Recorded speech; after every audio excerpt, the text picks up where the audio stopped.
بسم اللہ الرحمن الرحیم۔ برادران اسلام، شرعی تعلیمات کے اندر انسانیت کو لاحق جن پریشانیوں اور جن بیماریوں کی نشاندہی کی گئی ہے، ان پریشانیوں اور ان بیماریوں میں سے ایک بیماری اور ایک پریشانی یہ ہے کہ لوگوں کی اکثریت اس دنیا کے اوپر فریفتہ اور فدا ہو بیٹھی ہے، اور لوگوں کی اکثریت اس دنیا کے اوپر ریجھی ہوئی ہے،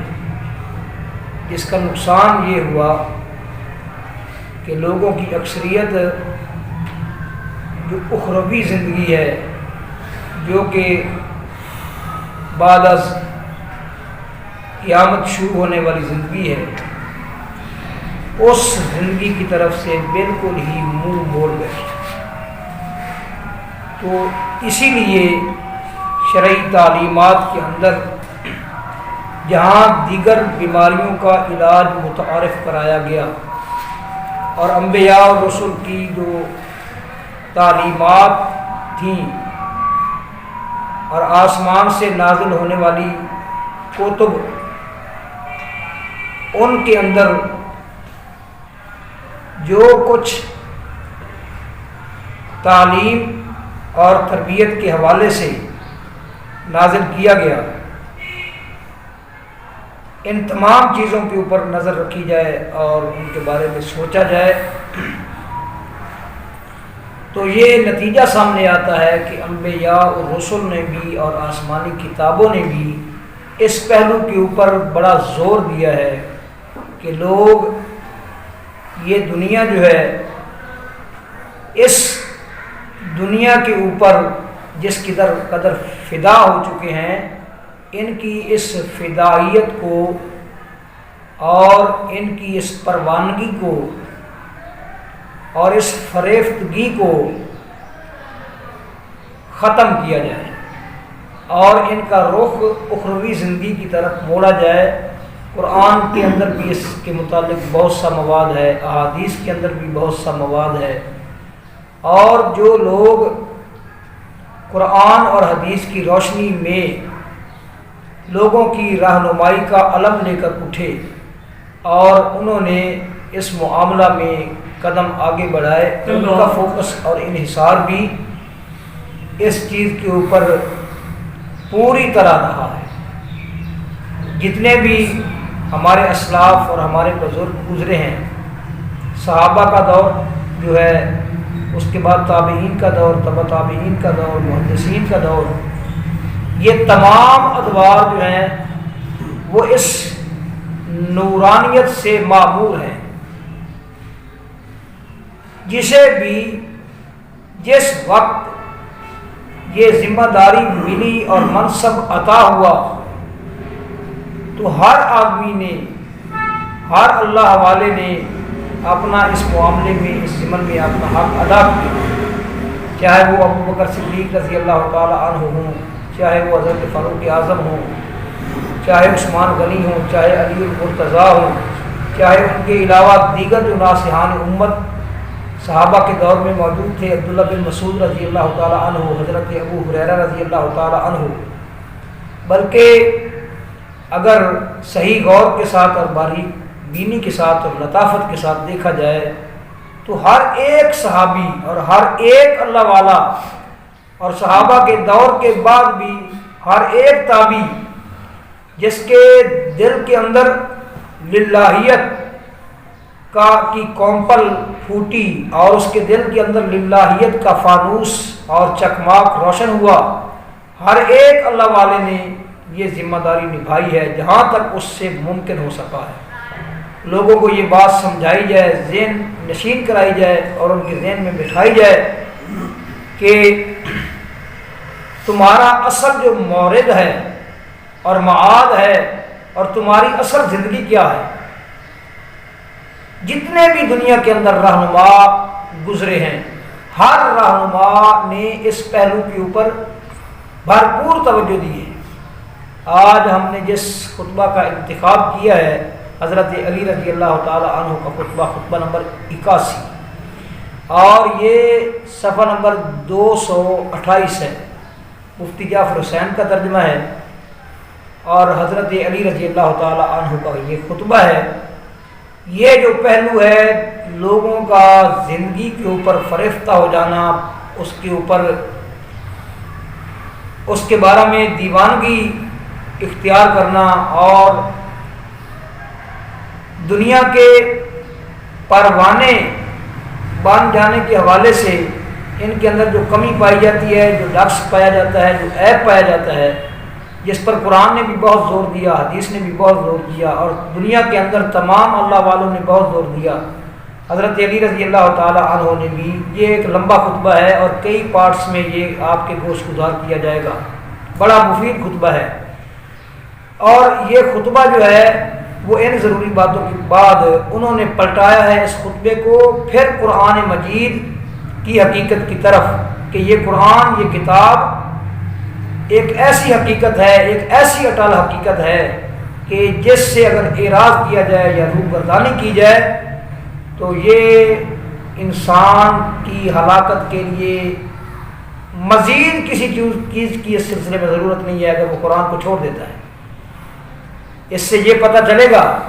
کہ جو لوگ کہتے ہیں قرآن بدل گیا ہے، اس میں تبدیلی ہو گئی ہے،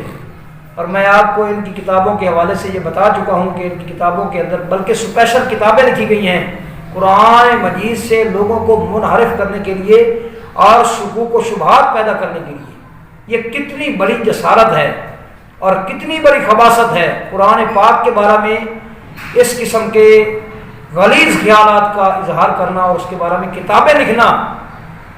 جس طرح کہ عبد الکریم مشتاق نے کتاب لکھی، مردار ہو چکا ہے، کہ یہ قرآن مجید وہ قرآن نہیں ہے جو آسمان سے نازل ہوا تھا، اور یہ قرآن مجید اگر وہ قرآن ہوتا تو اس کے بارے میں تو اللہ نے فرمایا کہ میں اس کو پہاڑوں پر نازل کرتا تو پہاڑ بھی ریزہ ریزہ ہو جاتے ہیں، اور اس قرآن کو تو معاذ اللہ ثم معاذ اللہ لوگ گدھوں کے اوپر اٹھائے پھرتے ہیں۔ اللہ تبارک و تعالیٰ کا جو فرمانا ہے اس بارے میں کہ میں پہاڑوں پر نازل کرتا، اس کا شارٹ کٹ جو مقصد ہے وہ یہ ہے کہ قرآن مجید کا اگر پہاڑوں کو مکلف بنایا جاتا تو پہاڑ اپنی جگہ پر ٹک نہ سکتے، جس طرح کہ انسانوں کو مکلف بنایا گیا ہے۔ قرآن مجید پر وہ احکام، ان احکام کا پابند بنایا جاتا، پہاڑوں کو قرآن مجید کے احکامات کا پابند بنایا جاتا تو وہ ریزہ ریزہ ہو جاتے، یہ مقصد تھا، مگر اس نے بات کو کیسا بگاڑا ہے۔ تو حضرت علی رضی اللہ تعالیٰ عنہ اپنی گفتگو کو پلٹاتے ہیں قرآن مجید کی طرف۔ وہ موقع بھی، وہ موڑ بھی اور وہ مرحلہ بھی آئے گا۔ ابھی ہم خطبہ شروع کرتے ہیں کہ جس کا جو ابتدائی حصہ ہے اس کے اندر انہوں نے اپنی گفتگو کا انحصار اور فوکس اس پر رکھا ہے کہ لوگوں، یہ جو دنیا ہے جس کے اوپر تم قربان ہوئے بیٹھے ہو اور تم فریفتہ ہوئے بیٹھے ہو، یہ دنیا اس قابل نہیں ہے کہ اس کے ساتھ اس قدر محبت کی جائے اور دل لگی کی جائے اور اس کے متعلق دل دادگی کا مظاہرہ کیا جائے۔ اللہ اکبر۔ ومن خطبۃ اللہ علیہ السلام وتسمى بالغراء، یہ کلام حضرت علی رضی اللہ تعالی عنہ کے خطبوں میں سے ایک خطبہ ہے، اور اس کا نام غراء رکھا گیا ہے۔ غراء کہتے ہیں چمکدار چیز کو، یعنی اس کے اندر جو نصیحتیں کی گئی ہیں، جو اس کے اندر لوگوں کو جو ہدایتیں دی گئی ہیں وہ چمکدار نصیحتیں ہیں اور وصیتیں ہیں، اور یہ سب کچھ جو اس خطبہ میں بیان کیا جا رہا ہے، پیش کیا جا رہا ہے، وہ سب کچھ خود جو اس پر عمل کرنے والا ہوگا اس کے کردار کو، اس کے اسوہ کو بھی چمکدار بنا دے گا، روشن بنا دے گا، اس کے دل کے اندر للہیت کا فانوس اور چکماک روشن کرے گا۔ فرماتے ہیں وہی من الخطب العجیبہ، اور یہ حضرت کے عجیب خطبات میں سے خطبہ ہے۔ الحمدللہ الذی علا بحولہ، تمام تعریفیں اس اللہ کی ذات کے لیے ہیں جو اپنی طاقت کی وجہ سے بلند ہے، اور دنیا کے اندر جتنے طاقتور پائے جاتے ہیں، دنیا میں طاقت کا عنصر جس قدر اللہ وحدہ لا شریک نے تقسیم کیا ہے، اور جتنے طاقتور پائے جاتے ہیں ان تمام سے بلند تر طاقت اللہ وحدہ لا شریک کی ہے۔ وَدَنَا بِقَوْلِهِ، اور وہ اپنی بخشش اور اپنی عنایت کی وجہ سے قریب ہے۔ مانع کل غنیمت و فضل، ہر ایک غنیمت اور ہر ایک فضیلت، دنیا کے اندر جتنی غنیمتیں ہیں، جتنی نعمتیں ہیں اور جتنی فضیلتیں ہیں، یہ سب کچھ اللہ نے عطا کیا ہے، اللہ کا عطا کردہ ہے۔ وَكَاشِفِ كُلِّ عَظِیمَةٍ وَعَزْلٍ، اور ہر ایک مصیبت اور آزمائش کو دور کرنے والی ذات وہی ذات ہے۔ اَمَّن يَكْشِفُ السُّوءَ، وہ قرآن مجید میں اَمَّن يُجِيبُ الْمُضْطَرَّ، مضطر مجبور انسان کی پکار کو اور اس کی دعا کو کون قبول کرنے والا ہے؟ قرآن پاک نے اس بارے میں ہماری رہنمائی کی ہے۔ وَيَكْشِفُ السُّوءَ، اور وہی نقصانات کو اور پریشانیوں کو دور کرنے والا ہے۔ حتیٰ کہ اللہ نے فرمایا اپنے پیغمبر صلی اللہ تعالی علیہ وسلم کو مخاطب فرما کر، اے میرے سورۃ الانعام میں، کہ اگر آپ کو وَإِن يَمْسَسْكَ، اگر آپ کو بِضُرٍّ فَلَا كَاشِفَ لَهُ إِلَّا هُوَ، اگر آپ کو کوئی نقصان، کوئی تکلیف، کوئی پریشانی پہنچتی ہے تو اللہ کے علاوہ اس کو کوئی دور کرنے والا نہیں۔ وہی تعلیم حضرت علی رضی اللہ تعالی عنہ اپنے جو مخاطبین ہیں اور ان کے جو متوسلین تھے اس وقت، ان کو وہ تعلیم دے رہے، قرآن کے مفہوم کو مزید اس کو واضح کرتے ہوئے اور اس کی تشریح کرتے ہوئے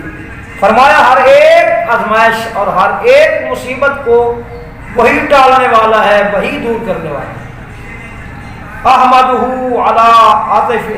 عواطف کرمہ و ثوابہ نعمہ، اللہ تبارک و تعالیٰ کی جو پوری نعمتیں ہیں اور اس کی نوازشوں کا جو حصار ہے ہمارے ارد گرد، کائنات کی ہر چیز انسان کی خدمت میں جتی ہوئی ہے۔ آسمان جیسی کبھی ہیکل مخلوق جس کو کوئی اپنے تصرف میں نہیں لا سکتا، یہ زمین، یہ پہاڑ، یہ زمین کے سینے کے اوپر بہنے والے سمندر اور دریا، یہ درخت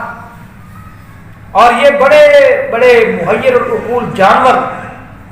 یہ سورج جیسی مخلوق، چاند جیسی مخلوق، یہ نوازشیں جو ہیں جنہوں نے انسان کو اپنے حصار میں لے رکھا ہے، گھیرے میں لے رکھا ہے، یہ کس کی عطا ہے؟ یہ اللہ کی عطا ہے، سبحان اللہ۔ اور فرماتے ہیں وَأُؤْمِنُ بِهِ أَوَّلًا بَادِيًا، میں اللہ کے ساتھ ایمان رکھتا ہوں جو کہ اول ہے اور ظاہر ہے۔ وَأَسْتَهْدِيهِ قَرِيبًا هَادِيًا، اور میں اس سے ہدایت طلب کرتا ہوں کیونکہ وہ قریب ہے اور ہدایت دینے والا ہے۔ یہاں آگے بڑھنے سے پہلے ہم نے ایک بات پر غور کرنا ہے، ایک بات کہہ لیں، ایک بحث کہہ لیں، ایک اختلاف کہہ لیں۔ شیعہ سنی کی تفاسیر آپ اٹھائیں، مجمع البیان یہ اہل تشیع کی بہت جو ہے وہ ان کے نزدیک معتبر تفسیر ہے، مجمع البیان، تفسیر العیاشی، تفسیر نمونہ، تفسیر المیزان فی تفسیر القرآن محمد حسین طباطبائی کی، اس کے علاوہ اور بھی بہت سی ان کی تفاسیر ہیں۔ ان کی تفسیریں اور ہماری اہل سنت کی تفسیریں یہ تفسیریں اگر آپ غور سے پڑھیں گے، ابتدا کے اندر سورۃ الفاتحہ کی جو تفسیر ہے اسے جب آپ پڑھیں گے اور اس پر غور کریں گے تو وہاں آپ کو ایک اختلاف نظر آئے گا، بڑا شدید اختلاف، جس اختلاف کی بنیاد پر پھر آگے کتابوں کے اندر ان لوگوں نے اہل سنت کے اوپر بہت بڑی فرد جرم عائد کر رکھی ہے۔ وہ کون سا اختلاف ہے؟ قرآن مجید کی جو آیت ہے، سورۃ الفاتحہ کی جو آیت ہے، اہدنا الصراط المستقیم، اس کا ہمارے جو مفسرین ہیں اہل سنت اہل الحدیث وہ اس کا ترجمہ اور مفہوم بیان کرتے ہیں، اس کا ترجمہ کرتے ہیں، اے اللہ تو ہمیں سیدھا راستہ دکھا۔ اور یہ لوگ اس آیت کا معنی کرتے ہیں کہ اے اللہ تو ہمیں ہدایت کے اوپر قائم رکھ۔ وہ کہتے ہیں ہدایت پہلے مل چکی ہے، یہ ان کا موقف ہے، ہدایت پہلے مل چکی ہے، لہذا جب جو چیز پہلے مل چکی ہے وہ دوبارہ طلب کرنے کا کیا مقصد ہے، اس کے بارے میں دوبارہ درخواست دینے کا کیا مقصد ہے؟ ہمارے جو اکابرین اور اسلاف ہیں ان کا موقف یہ ہے کہ ہدایت مل چکی ہے، اس میں کوئی شک نہیں، لیکن ہدایت کی آگے کئی منازل ہیں اور اس کے کئی مراتب ہیں۔ جب ہم ہدایت کا ایک مرتبہ یا ایک منزل اس کی حاصل کر چکے ہیں تو ابھی اس کی کئی منازل ہیں جس تک ہم نے پہنچنا ہے، اور یہ ہر ایک کو قبول ہے کہ تقویٰ کی کئی منازل ہیں، ہدایت کی کئی منازل ہیں۔ ان کو بھی اپنی تفسیروں کے اندر یہ بات تسلیم ہے کہ واقعی تقویٰ کی کئی منازل ہیں۔ اگر تقویٰ کی کئی منازل نہ ہوتی اور کئی مراحل اس کے نہ ہوتے تو پھر جو مراتب کا جو فرق ہے یہ نہ ہوتا۔ مثلا انبیاء بھی اللہ وحدہ لا شریک کو مانتے ہیں، اور جو دوسرے لوگ ہیں عام لوگ وہ بھی اللہ تعالیٰ کو مانتے ہیں۔ انبیاء میں سے سب یہ جتنی انبیاء ہیں ان کا مقام اور مرتبہ ایک جیسا نہیں ہے، اس پر قرآن شاہد ہے، اور شیعہ سنی تمام کے نزدیک اولو العزم رسول جو ہیں وہ باقی تمام رسولوں پر درجہ رکھتے ہیں، فضیلت رکھتے ہیں، مقام رکھتے ہیں، اور نبی کریم صلی اللہ تعالیٰ علیہ وسلم سب انبیاء کے اوپر درجہ اور مقام اور فضیلت رکھتے ہیں۔ تو بات اگر اس طرح ہوتی کہ تقوی کے اور ہدایت کے جو مراتب ہیں اور اس کی جو منازل ہیں اور اس کے جو مراحل ہیں اگر وہ مختلف نہ ہوتے تو پھر یہ مراتب کا جو تفاوت ہے، جو فرق ہے، یہ کبھی نہ ہوتا۔ ہمارے اسلاف کا کہنا یہ ہے کہ ہم اللہ سے یہ درخواست کرتے ہیں کہ یا اللہ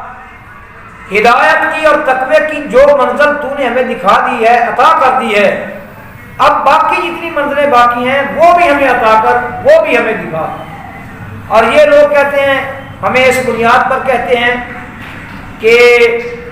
دیکھیں جی انہیں اپنی ہدایت کے اندر شک ہے۔ وہ میں نے ایک مرتبہ گفتگو سنی طالب حسین جوہری کی، وہ کہہ رہا تھا اہدنا الصراط المستقیم کا مفہوم بیان کر رہا اور کہہ رہا تھا کچھ لوگ اس کا معنی یہ کرتے ہیں کہ ہمیں ہدایت دے، اور ہم اس کا معنی کرتے ہیں کہ ہمیں ہدایت پر قائم رکھ۔ اور وہ چوٹ لگا رہا تھا اہل سنت کو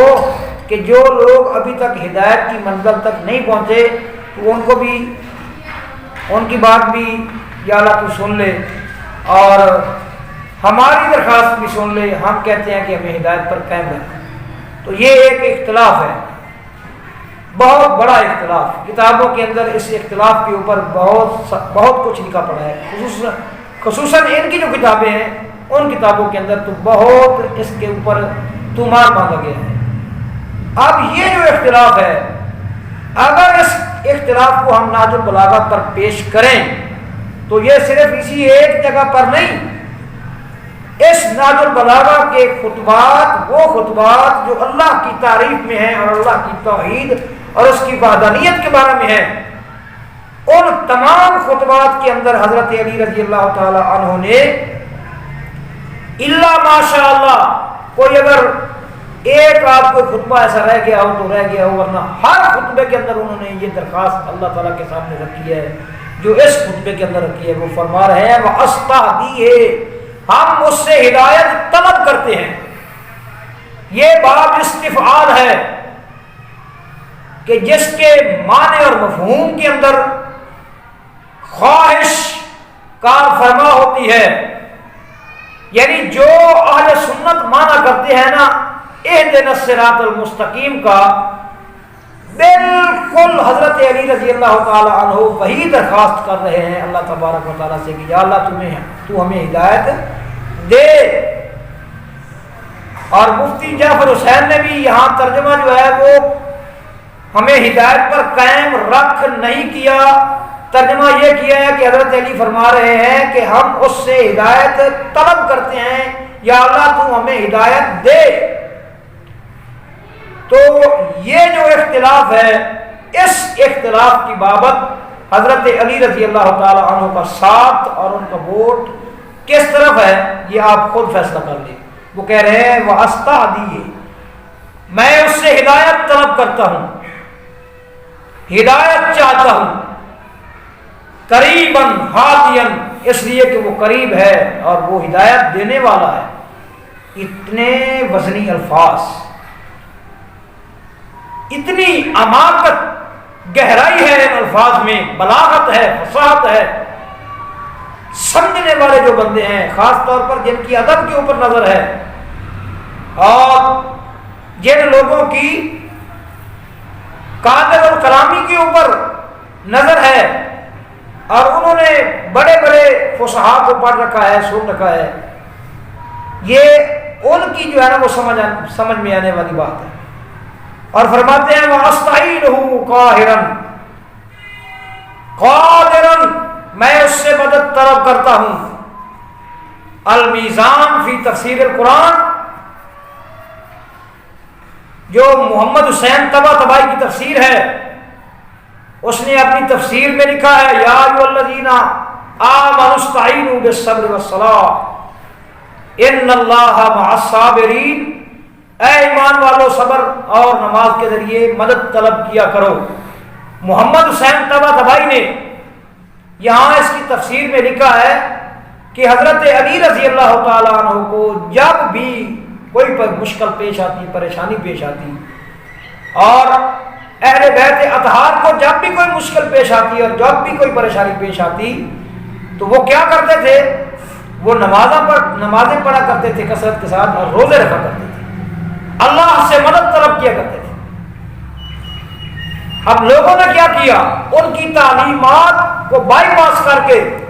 لوگوں نے کیا کرنا شروع کر دیا؟ ان لوگوں نے اپنی مشکلات اور اپنی حاجات ان کے سامنے پیش کرنی شروع کر دی اور ان کو سورنا اور پکارنا شروع کر دیا اللہ کے مقابلہ میں۔ یہ اہل بیت کی تعلیم نہیں ہے، یہ عقیدہ اور نظریہ انبیاء کی تعلیم کے بھی برعکس ہے اور آسمان سے نازل ہونے والی کتابوں کی تعلیم کے بھی برعکس ہے اور اہل بیت کی تعلیمات کے بھی برعکس ہے۔ وہ تو خود اپنی حاجات اور اپنی ضروریات اور اپنی مشکلات اور اپنی پریشانیاں اللہ کے سامنے پیش کرتے رہے۔ یہ دیکھیے استعینہ، میں اللہ تعالیٰ سے مدد طلب کرتا ہوں، قریبا ہادیا، جو کہ قریب ہے، ہادی ہے، قاہرا قادرا، جو کہ غالب ہے اور قادر ہے، واتوکل علیہ، اور میں اسی پر بھروسہ کرتا ہوں۔ سبحان اللہ، میں اسی پر بھروسہ کرتا ہوں۔ یہاں میری گزارش ہے ان لوگوں سے جو اپنے آپ کو متمسک بأہل بیت کہتے ہیں، حضرت علی رضی اللہ تعالی عنہ کے ان ارشادات پر توجہ کرو، غور کرو کیا کہہ رہے ہیں۔ میں اسی پر توکل کرتا ہوں، کافیاً، وہ کافی ہے، وناصراً، اور مددگار ہے، مدد کرنے والا ہے۔ واشہد ان محمدًا صلی اللہ تعالی علیہ وسلم، اور میں گواہی دیتا ہوں کہ بے شک محمد صلی اللہ علیہ وسلم عبدہ ورسولہ، اللہ کے بندے اور اس کے رسول۔ یہ بھی ایک اختلاف پایا جاتا ہے، یہ اس اختلاف کی بابت، یہ جو ہمارے برصغیر کے اندر جو فرقہ ہے بریلویہ اور یہ شیعہ، یہ اس لحاظ سے ایک پلیٹ فارم پر ہے، ایک پیج پر ہے، بلکہ وہ اس حوالے سے دشنام ترازیوں کی حل کر دیتے ہیں۔ دیکھیں جی، یہ اللہ کے نبی کو اللہ کا بندہ اور اس کا رسول کہتے ہیں، یہ اللہ کے رسول کی توہین ہے، یہ گستاخ ہیں اللہ تعالیٰ کو، اللہ تعالیٰ کے نبی کو اللہ کا بندہ کہنا اور اس کا رسول کہنا، یہ اللہ کے رسول کی گستاخی ہے۔ ایک کتاب میں آپ کو یہاں وہ یاد آ گئی ہے مجھے، محمد حسین لکھنوی، یہ سائیوال سرگودا جو ہے یہاں کے رہنے والے تھے اور استاد عربی کے نام سے مشہور تھے، استاد عربی۔ ان کا بیٹا سبطین کاظمی اس وقت ان کی جماعت کا ذاکر ہے، لیکن ان کے بارے میں میں نے سنا ہے ان کے قریبی لوگوں سے سنا ہے کہ جب وہ تقریر کے لیے ٹائم دیتے یا وقت دیتے تو وقت لینے والے سے، ڈیٹ لینے والے سے وہ کہتے تھے کہ میں تقریر کرنے کے لیے تب آؤں گا، ایک شرط ہے میرے آنے کی۔ وہ بندہ کہتا، ان میں سے بے شمار ایسے لوگ بھی ہوتے تھے جو بالکل نئے رابطے میں آئے ہوتے تھے، تو وہ بندہ کہتا تھا کہ جی کیا شرط ہے آپ کی حضرت صاحب؟ تو وہ کہتے تھے بشرط کہ آپ اس پروگرام میں کسی کنجر کو نہیں بلائیں گے۔ تو وہ حیران پریشان ہو جاتا کہ میں نے یہ تقریر کروانی ہے، جلسہ کروانا ہے، کانفرنس کروانی ہے، میں وہاں کنجر کو کیسے بلاؤں گا؟ یعنی وہ سمجھتا تھا کہ یہ کسی گلوکار کے بارے میں بات کر رہے ہیں، لیکن جب بات کھلتی تو وہ کہتے میری مراد یہ ہے کہ تم وہاں اس جگہ کسی ذاکر کو نہیں بلاؤ گے، تب میں آؤں گا۔ ان کی کتاب ہے اصلاح الشیعہ، ایک کتاب ہے اس نام کی ڈاکٹر موسیٰ موسوی کی اصلاح شیعہ، اور ایک کتاب یہ محمد حسین لکھنوی کی ہے اصلاح الشیعہ۔ یہ کتاب میں نے پڑھی ہے، ان کی لائبریری کے اندر، لائبریری سائیوال کے اندر جو لائبریری ہے وہاں یہ کتاب موجود ہے، میں نے پڑھی ہے۔ وہ جب یہ مسئلہ، ایک مسئلہ انہوں نے یہ بھی وہاں اس کتاب کے اندر بیان کیا ہے اور بڑے غصے اور جلال کے اندر آ کر بیان کیا ہے، اور بہت سی گالیاں دیکھ کر حرام زادہ، یہ جو ہے مقصد ذاکروں کو کہہ رہے تھے، یہ وہ کہہ رہے تھے، میں نہیں کہہ رہا، وہ لکھا ہوا ہے کتاب کے اندر کہ یہ کیا کرتے ہیں، جو اللہ کے نبی کو بشر کہے یا اللہ کا بندہ کہے تو یہ کہتے ہیں کہ جی وہ کافر ہو گیا۔ ان خبیثوں کو یہ پتہ نہیں ہے کہ اللہ کے نبی کو سب سے پہلے بشر اور عبد کس نے کہا ہے؟ یا یہ اس کتاب کے اندر بڑی تفصیل کے ساتھ یہاں وہ انہوں نے کہا اللہ کے نبی کو سب سے پہلے بندہ اور بشر کس نے کہا ہے؟ خود اللہ نے کہا ہے۔ تو تمہاری جو زبانیں، یہ جو تم زبانیں دراز کرتے ہو، بہت سی گالیاں لکھنے کے بعد انہوں نے لکھا اس نے کہ یہ جو تم اتنی زبانیں نکالتے ہو اور تم کہتے ہو کہ جو نبی کو عبد یا بشر کہنے والا ہے وہ کافر ہے، تو خبیث لوگوں تم دیکھو تو صحیح کہ تمہارے ان الفاظ کا ہدف کون بن رہا ہے؟ اللہ نے نبی کو بشر کہا، عبد کہا، اہل بیت نے ہمیشہ، حضرت علی رضی اللہ تعالیٰ عنہ نے ہمیشہ اللہ کے رسول کو بشر اور عبد کہا، اور تم کہتے ہو کہ ایسا کہنے والا دائرہ اسلام سے ہی خارج ہے۔ اس پیج پر عام جو ان کے جو ذاکرین ہیں، عام اور صرف ذاکرین ہی نہیں، جن کو یہ سرکار حجت الاسلام کہتے ہیں اور مجتہدین کہتے ہیں، ان میں سے بھی بے شمار ایسے ہیں جو ان کے ساتھ ملے ہوئے کہتے ہیں کہ وہ اللہ کے بندے نہیں ہیں، نور ہیں، ان کو بشر کہنا یا اللہ کا بندہ کہنا یہ ان کی توہین ہے۔ حضرت علی رضی اللہ تعالیٰ عنہ نے یہ فیصلہ اور جھگڑا بھی ختم کر دیا اور فرمایا عبدہ و رسولہ، وہ اللہ کے بندے ہیں اور اس کے رسول ہیں، ارسلہ لانفاذ امرہ، جن کو اللہ نے اپنے امر، اپنے دین کے نافذ کرنے کے لیے مبعوث کیا بھیجا، وَإِنْهَاءِ عُذْرِهِ اور اپنی حجت کے تمام کرنے کے لیے بھیجا، وَتَقْدِيمِ نُذُرِهِ اور وقت سے پہلے ڈرانے کے لیے بھیجا۔ یہ خطبہ جو ہے یعنی اپنی ابتدا سے لے کر یہاں تک کے جو الفاظ ہیں وہ اللہ اور اللہ کے رسول صلی اللہ تعالیٰ علیہ وسلم کے تذکرے اور ذکر خیر پر مشتمل تھے، جس کے اندر ہمیں بہت سی باتیں جو ہے نا وہ سمجھنے کے لیے اور جاننے کے لیے ملی، جو کہ دلوں کو منور کرنے والی ہیں، بڑی ایمان افروز باتیں۔ آج ہم انشاءاللہ العزیز اسی پر اکتفا کرتے ہیں، اور کل سے جو ہے وہ اس خطبے کے جو اگلے مشتملات ہیں وہ آپ کے سامنے بیان کیے جائیں گے، لیکن یہ کئی اقساط میں اور کئی پارٹس میں یہ خطبہ آپ کے گوش گزار کیا جائے گا۔ اللہ تعالیٰ فکر کرنے کی اور توجہ کرنے کی توفیق عطا فرمائے۔